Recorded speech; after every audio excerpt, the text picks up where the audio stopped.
Yeah, who wants to start? Anybody jump in? John, it's amazing to have you back. Oh, thanks. We loved talking to you yesterday a little bit about Bender and the origins of that voice. Mm-hmm. He's also given us some of the best lines I've ever heard on any TV show ever. Yeah. I'm sure fans, when they come up, tell you their favorites. Have you got favorite ones, and what are the ones you get most requested? Well, the catchphrase, bite my shiny metal ass, is really the one that I think everybody really loves that one. But, cheese it, when Bender runs away, and, gosh, there's others. That story I told yesterday about, walking past the window, all Batman '66, and lose some, get a room, you two. Oh, we're in a room. Well, then lose some weight. It's just one of my favorites. But there's then when Bender's should not be allowed on TV. The whole touching speech about how sometimes when Bender just gets all really sweet and wonderful, and then basically says to hit your kids, just pummel them, really, which is kind of ridiculous. But everybody always has something to say, and that's different. But mostly, I'm lucky because it's just straight up bite my shiny metal ass, and that gets him every time. It's just so it's kind of funny. So Bender likes to think of himself as someone who doesn't care about anyone, but whenever you put him in a situation where there's sort of orphans involved or someone in need, he actually can't help himself but care. Yeah, it's interesting because he was, the introduction of the show, he was such a narcissist and just was so self-centered. And I think him having Fry and their growing friendship, throughout the show and the series, I think that changed him a lot, and kind of, that's one of those things about a show that gets to have the life that it had. The characters will change, and over time, and grow, and I think Bender grew a lot. As far as that's concerned, about caring about other people, and especially orphans, and I think he fell in love a bunch of times, but his growing friendship with Fry, I think, has everything to do with it. His funkometer changed. His funkometer got a little more funkier as the show went on. Put a little more soul in it, yeah. A little that kind of thing. When he's walking out of the courtroom, after getting busted for pimping, just, we love you, Bender. Shut up, baby, I know it. That stuff, and that's really kind of just like, oh yeah, baby. And when he's fooling around with the femputer and Amazon Women on the moon, and got to fool around with B. Arthur, one of the Golden Girls, which is ridiculous. But yeah, I was actually recording with B. Arthur and telling her, oh yeah, baby, give me some of that. And you don't really normally get to do that with B. Arthur, so that's kind of, it's very funny. But yeah, Bender, his narcissism, totally narcissistic, but it starts to fade as the show grows. So when we get to see another dose of Bender? When will we get to see another dose of Bender? That's a good question, because we did that mobile game recently, and in order to promote it, we did basically a radio show of Futurama, and it was interesting because it cost less to do because there was no animation involved. But it was longer than a normal episode. So if we do another mobile game, which I'm sure can happen, we may do another, radio show to promote the game again. So I don't know. I haven't been approached for anything, but with this show and the amount of times it's been canceled, I don't even know. You whatever. Anything can happen. So I'm fingers crossed, knock on wood. Carry a rabbit's foot, do whatever you got to do, because that's really it. For yourself, who's the greatest voice actor? Stop it. The greatest voice actor is Mel Blanc. Period. He wrote the book. He's the master. Right now, I'd say the best in the biz: Frank Welker, Billy West, Maurice LaMarche. I mean, we got some guys here that are top notch. Jim Cummings and Jess Harnell. But it all depends on what you like. It's subjective. So I mean, some people might just be like, John DiMaggio, sick of that guy. I don't know. I mean, who knows? But thank you for the compliment. But I don't know. After the show got cancelled and then came back, did you notice any change to the way it was written? No, none. None. It made me angry. I'll tell you this. It made me angry when fans would say, "Well, it's different. It's not the same. It's the writing is different and all that." That's all BS. It's all nonsense. Same writers. In fact, if there were new writers, they were the writing assistants that became writers on the show, which is true. But everybody had the pedigree. Everybody had the Simpsons pedigree, which is interesting about the new show that we're doing, Disenchantment, for Netflix. A ton of Simpsons and Futurama alumni, and when you work with people like that, it's a well-oiled machine. So Futurama was basically Matt's baby when he did it, and it was easy. For me, like, there's just the clockwork at which the show worked. It was amazing, and it was a solid formula from the get-go, because they'd already done all the homework with The Simpsons. So the framework was just perfectly laid out for us. What can you tell us about Disenchantment? What can I tell you about Disenchantment? I said something yesterday, and it came back to bite me in the ass on Twitter. Somebody totally quoted me as saying, and it's true. And I don't even know if I'm supposed to say anything, except that no, I haven't really signed anything. But I'm not going to tell anybody what the names of the characters are. I'm playing the king or a king.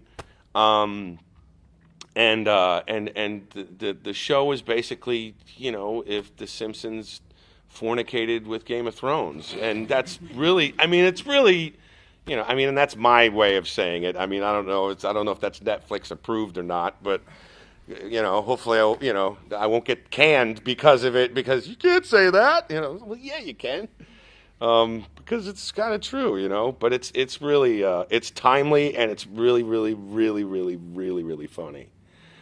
And even though it's on Netflix, it's still it's not filthy. It's not just it's not like, hey, Matt Groening wants to say the F word. It's not. It doesn't have any. No, it's not. It's not that. But it's brilliant. They can be filthy without being filthy. They get it. They know how to do it.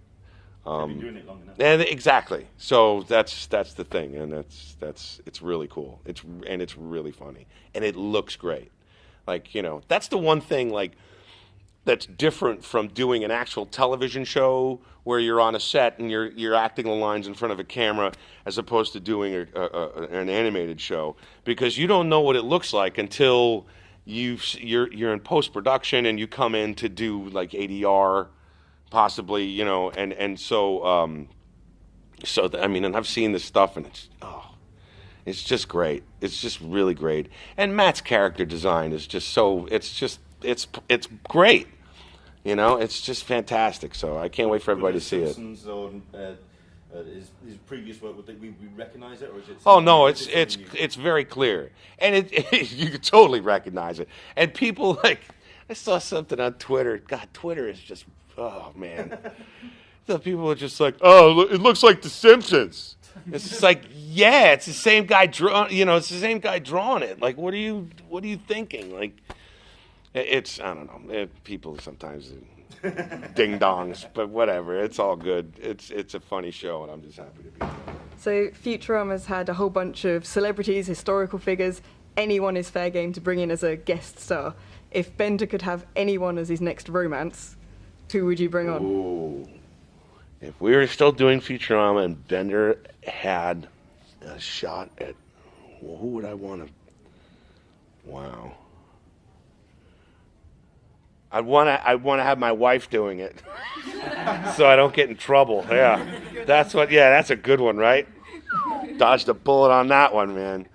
No, I mean, that's really fun. Lucy Liu, I had in a jar. My wife did an episode of Elementary with her, and she was just my husband says hello from inside. You were inside his body, and she was just like, "What? Wait a minute." Bender, Futurama. She'd be like, "Oh my God, that was so much fun." But yeah, I'm being safe. Say my wife, Kate Miller. That's done. Self-aware robots are a bit of a mainstay of pop culture. So you've got Bender, Terminator, robots from Star Wars. Do you have any favourite fictional robots apart from Bender? Let's see. I don't know. I always liked the old Lost in Space with the Danger, Will Robinson, Danger. Liked him. God, what other robots? Watch a lot of Westworld. Those are. Oof. Those are some crazy robots. Who else? Johnny Sacco and his flying robot. You guys remember that? No, nobody. I'm aging all of you. Yeah. You did just make that one up. Woo! No, that's not true. Johnny Sacco and his flying robot. It was this show. It was an animated show. It wasn't an animated show. It was a live action show from like the late 50s, early 60s from Japan. And it was this big. Into Wikipedia. Google that, man. Johnny Sacco and his flying robot. I loved that show when I was growing up as a kid. It was great. He shot missiles from his hands. He would fly around on the robot. It was awesome. I can't even explain it. It's too much.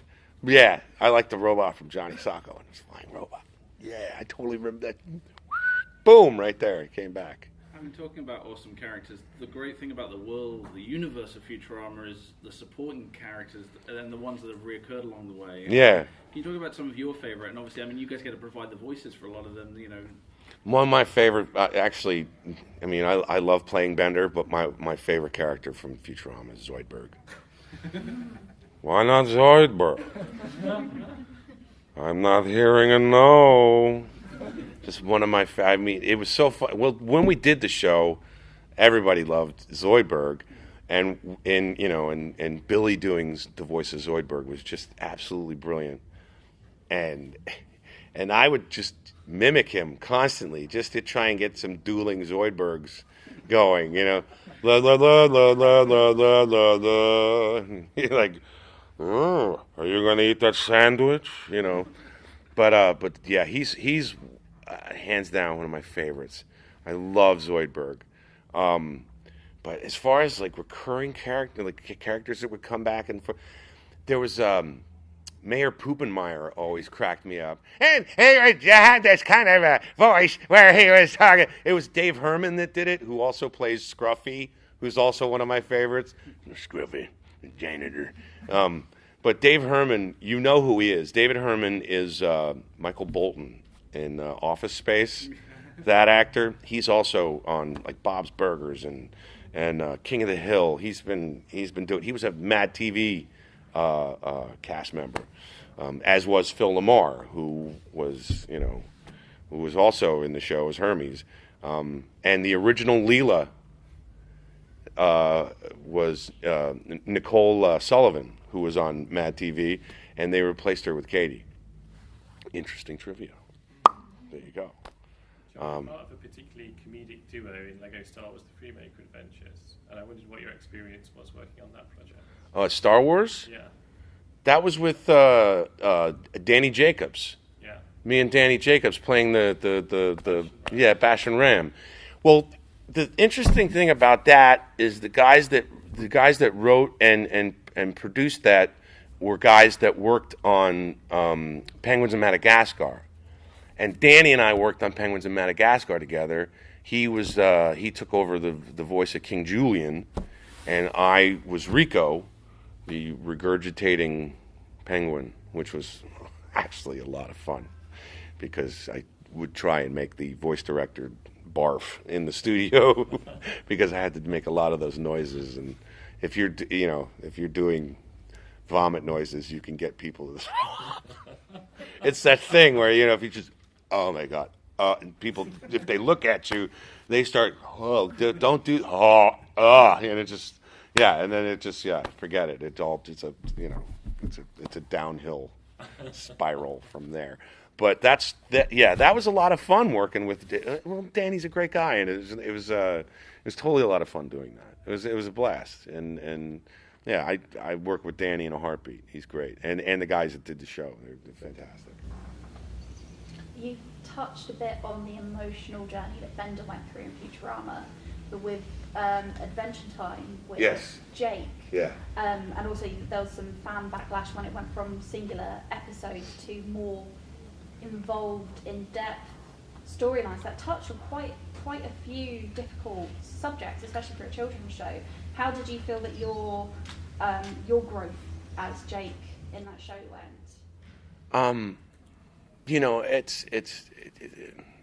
It's interesting. Jake's journey. I can tell you this. The character grew on me.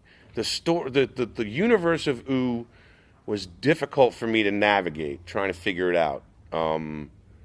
But Jake himself was okay. That was easy. The themes, I think, the adult sort of themes in a children's cartoon. I don't know. I think sometimes you just got to break the ice. And people kind of were a little, upset or kind of shaken, taken aback. But I don't know. The show itself, I don't think it was really supposed to be like a kiddie show. It was kind of just this world that anybody could kind of watch, and enjoy. And I've been to so many conventions and met so many fans of the show, and they're all ages. So I think that any kind of heavy themed episodes or through lines through multiple episodes, I think they were handled well by us, but I'm sure that there were kids that watched that had many questions, or at least were just they realized it. I think in general, if you talk down to children, they know it. But if you bring kids into the fold and you talk to them, and you encourage them to relate to what's happening, they get it. So, and I don't think we ever talked down to kids. We weren't, like, hey, we're gonna do a show, and no, they in my experience, the kids don't like that. They want to laugh at the same time the adults do. They want to be emotional. They're keyed into that. They're much more pure and less jaded than we are. So I don't know. I think that Jake grew in the show, just like Bender grew in the show. I think that's the thing. If you have the room to move, to grow, then you do. And that's also what propels the stories that we tell. So I hope that answered your question. Beautifully so. Oh, okay, good. Thank you. Do you feel a bit of Bender slipped into Jake? I think a bit of me slipped into both of them. You know what I mean? Not in the biblical sense or anything like that. But, I think it's impossible to not have something, something of your own, be a part of a character. And I'm sure, and Bender is that, he's up in here, he's sort of in the back of my, like his voice, it bounces off the back of my skull and then back into my mouth. And Jake is really, Jake is just my natural voice, but with a hug around it. Just like a nice warm blanket. And yeah, there's always going to be something that you can hear. I mean, nobody's perfect. We try to be, but the more you try, the more you kind of put yourself in a corner. But yeah, there's a little bit of everybody and everybody, I guess. And obviously, one of the ways that the fan community celebrates and gives back to the show is in meme culture and their own kind of creations, their own mashups and things like that. Do you have favorites? Are there particular gifs or memes? All of the Fry memes are so awesome. I love that. Those really, really kill me. And Billy originally had no idea what the memes meant or what they were or how culturally significant that they were at the time, and now he is all over it like white on rice. It's so funny. Like he's like, wow, man, I love these memes. This is amazing. But no, Fry's memes are definitely my favorite. That's always awesome. That's always awesome. Do you have favorite versions of some of the most popular ones, like the "Shut Up and Take My Money" or the "Not Sure If" ones? The not sure if ones are those are money. Those are absolutely, and those are the ones that he couldn't figure out. Like he didn't understand. So but then when he figured it out, he was like, "Oh, I get it. Now I understand." And yeah, those are the ones that are the best. Those are the best. My favorite. So you're saying legitimately Fry was not sure if when he was thinking about the not sure if? Oh, yeah. No, that's it. No, literally. Yeah, absolutely. Yes. Absolutely. Given everything's better if you put more Bender in it, if you could take any TV show and, however inappropriate, add Bender as a character to it, what would you do? Okay. How about, okay. Let's put Bender in Westworld. Westworld, why not? Death to all humans. Yeah, exactly. He'd kill everybody. He wouldn't even know. He'd kill all the other the hosts. He'd kill everybody. He'd be like, I don't know who's who. You're all gonna die, baby. Just a slaughter fest. Yeah, I'd love that. That'd be great. That'd be really funny. Or The Walking Dead. Why not? Just like, ooh. So you're dead already? Wait, I don't get it. You're a real meatbag, Sure, Bender could fit in anywhere. Sure, absolutely. Soap opera, or Telemundo. You can get a telenovela. It's just like, ooh, yo soy un macho, hermano. I think one of the nicest sounds in the entire world is Bender's "I'm up to no good" laugh. Yeah. You know what? It's funny because when I would do that, I would always crack up David X. Cohen, which is great. When you can make the boss laugh, that's always awesome. But it was just basically just like it was really just like a tee hee hee hee, like literally just like, and they just like, well, go for it, and they, sneaky laugh. They would, it'd be in parentheses, sneaky laugh. So I would just, I would think to myself, oh, sneaking around, just like, just, ooh, yeah, just being silly, And then they had other stuff for me to do, like, they would put in. They would make me whistle as Bender, but they would also say you can't make it sound like any other song. So I had to make up like a song that didn't exist and yet not be musical about it, but whistle. So it's like, well, what kind of... narrow path are you sending me? So that's why when you hear Bender whistle, and that's all it was. But that became that. Then they were just like, oh, kind of hum along.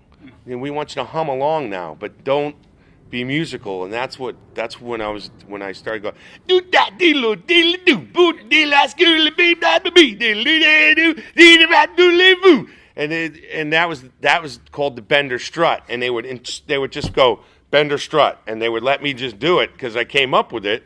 And what's great is that I got into the composers union because I wrote those. That was me that wrote those songs. So every time they get played, I get a check from ASCAP, which is like the songwriters union in the United States. I think it's here too as well. But yeah, I got a check from Bender strut, Bender whistle, like a couple of $100. I'm like, yeah, all right, man. Yeah, I was a songwriter. So yeah, it's pretty funny. I think we have to let you go. You do? Yeah. That's it? Yeah. All right. No, thank you guys. I appreciate it. Awesome.